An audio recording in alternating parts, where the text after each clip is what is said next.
안녕하세요. 2월 9일자 기사입니다. 나노백스의 임상 1상이 끝났습니다. 해당 사진은 12월 17일에 볼런티어가 주사를 맞고 있는 사진인데요. 임상 1상이 끝났습니다.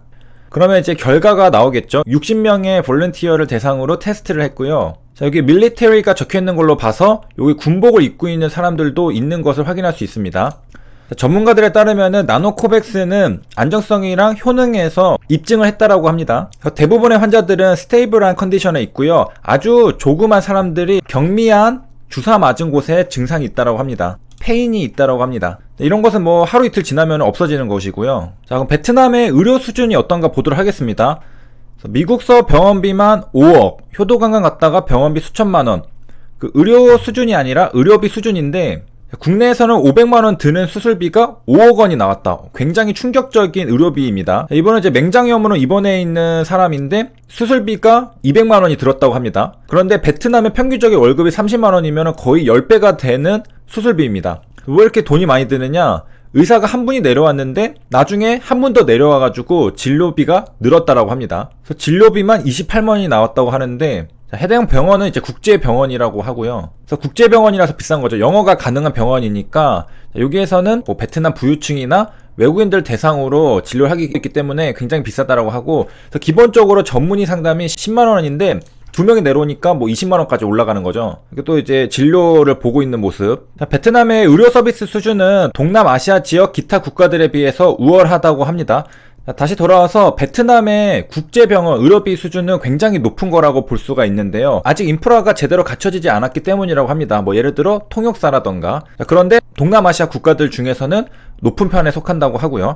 자, 그래서 더 내려가서 이제 보면은 안정성이랑 효능이 확인이 됐는데 영국발 변종에 대해서도 확인이 됐다고 합니다. 자, 그래서 카메리는 분석을 시작한다고 합니다. 나노젠에 의해서 개발이 되고 생산이 되고 있는 것이고요. 그래서 우리가 지금 보고 있는 거죠. 그 다음에 이제 다음 계획은 뭐냐, 400명이 세컨드 페이스에 등록이 되어 있는데 6달 정도가 걸릴 예정이라고 합니다. 자, 여기까지가 베트남에서 진행이 되는 것이고, 이제 페이스 3부터서는 이제 다 국가로 퍼져나갑니다. 그래서 10,000명 이상의 지원자들을 대상으로 진행하고 여러 several countries, 뭐 아시아라던가 여러 곳에서 환자들을 받아서 진행을 하게 됩니다. 이것은 베트남에서만 판매하겠다는 게 아니죠. 임상 3상 결과가 좋으면은 다른 나라 국가들에게도 수출하겠다라는 뜻으로 우리가 해석할 수가 있습니다. 자, 그래서 이제 시간이 돈이잖아요. 그래서 페이스 2가 거의 끝나갈 때 하는 게 아니라 절반 정도 끝났을 때 페이스 3를 시작한다고 합니다. 4달 정도에 이제 가능할 거라고 생각하고, 자, 그래서 여러 가지 일정들을 한번 계산을 해보니까 내년 초에는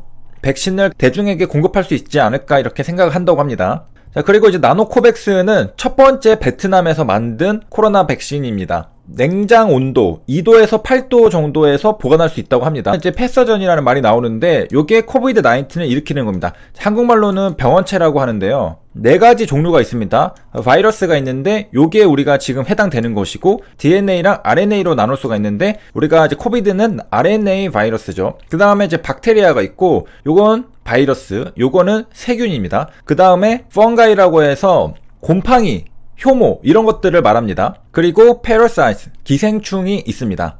자, 이런 것들이 바로 사람의 몸에 들어오면은 병을 일으키는 것들입니다.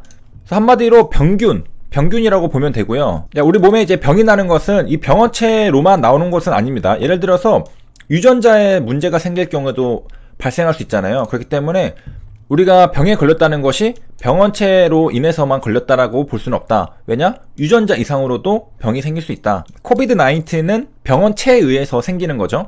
그래서 우리가 감염을 막기 위해서 마스크를 끼고 손을 잘 씻고 하는 겁니다. 자, 그 다음에 우리가 생물은 아니지만은 프리온 단백질도 병원체로서 다뤄집니다. 자, 비정상적인 단백질의 하나인데 우리가 광우병과 관련이 있다 이렇게 밝혀졌었던 것이죠. 자, 그리고 이제 코비드 19에서 바이러스가 있는데 요게 소름 끼치는 게 뭐냐면은 우리 몸에 들어오잖아요. 그럼 호스트 셀에 침입합니다. 그런 다음에 우리 몸의 자원들을 사용해서 자기를 복제하고 생산하는 거죠. 그러니까 이것은 뭐 RNA 조각, DNA 조각 이런 것들일 뿐인데 우리 몸을 공장처럼 사용하는 거죠. 우리 몸에 들어와서 공장처럼 자기를 다시 복제하고서 나가는 겁니다. 별로 기분이 좋진 않죠. 내 몸의 자원을 자기 것처럼 막 쓰고서 다 썼다 싶으면은 버리고서 또 다른 숙주 세포를 찾으러 가고, 그런 과정에서 우리 세포들이 손상을 받게 됩니다. 그 다음에 이제 몇몇 바이러스들은 돌먼트 할 수 있다고 하는데, 그러니까 동면 상태에서 있다가 그러니까 가만히 기다리는 거죠. 때가 오기를. 그럼 또 때가 오면은 또 복제를 막 하고, 일명 잠복기죠. 그리고 이제 어떤 바이러스들은 우리 몸에서 완전히 제거를 할 수가 없는 것들이 있습니다. 우리 몸에 계속 남아있는 것들이 있는데, 인류가 이번에 백신을 개발하면서 이해도가 많이 높아져서 좀 처리를 해줬으면 좋겠습니다. 자, 그래서 이제 세렌디피티라는 단어가 있는데요.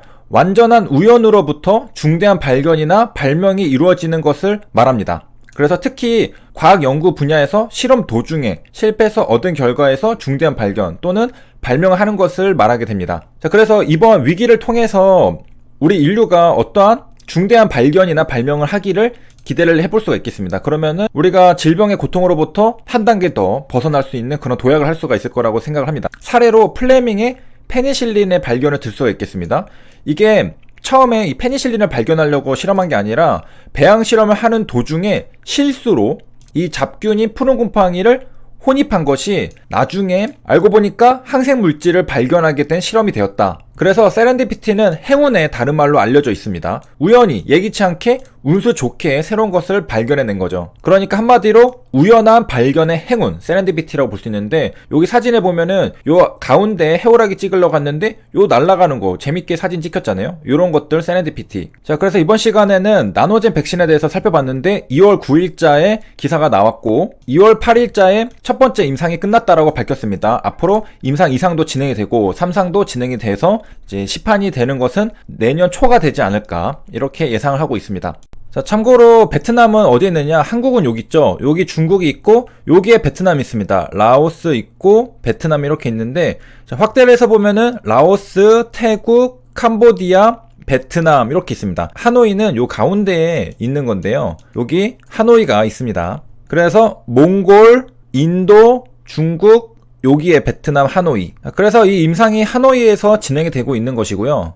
베트남은 성장하기 위해서 한국형 성장 모델을 공부를 많이 했다고 합니다. 그래서 경제 강국에 올랐잖아요. 한국은 이제 선진국입니다. 그래서 고속 성장 모델을 습득하기 위해서 2000년대 후반부터 무던히 노력했던 게 베트남이라고 합니다. 그래서 이제 막대한 인센티브를 걸고 뭐 삼성, LG 등 대기업들을 자국에게 유치했고, 자, 그리고 이제 나노젠의 백신 얘기가 한국에서도 나오고 있습니다. HLB, 넥스트 사이언스랑도 관련이 있기 때문에 계속해서 한국에서도 부각이 되고 있는 걸 볼 수 있는데, 12월 17일에 백신 투여를 시작했었죠. 그런 다음에 지금 현재 베트남에서 개발 중인 것은 아이백, 바비오테크, 나노젠 요 세 개사가 백신을 개발하고 있습니다. 그 중에 첫 번째가 나노백스였다는 것이고, 나노젠이 가장 빠른 이유는 동물 대상 안정성 효과에 대한 평가가 이미 끝나고 1상이 12월 17일에 들어가고 있었던 거였죠. 그렇기 때문에 이제 가장 빠르다. 육군 의료학교에서 협력해서 시작하잖아요. 그래서 우리가 아까 사진에서 군복도 봤습니다. 역시 1상을 진행할 때 2상도 동시에 진행했고, 그 다음에 2상도 중간쯤에 3상을 이제 시작한다고 하죠. 자, 그래서 여기까지 살펴봤습니다. 시청해주셔서 감사합니다.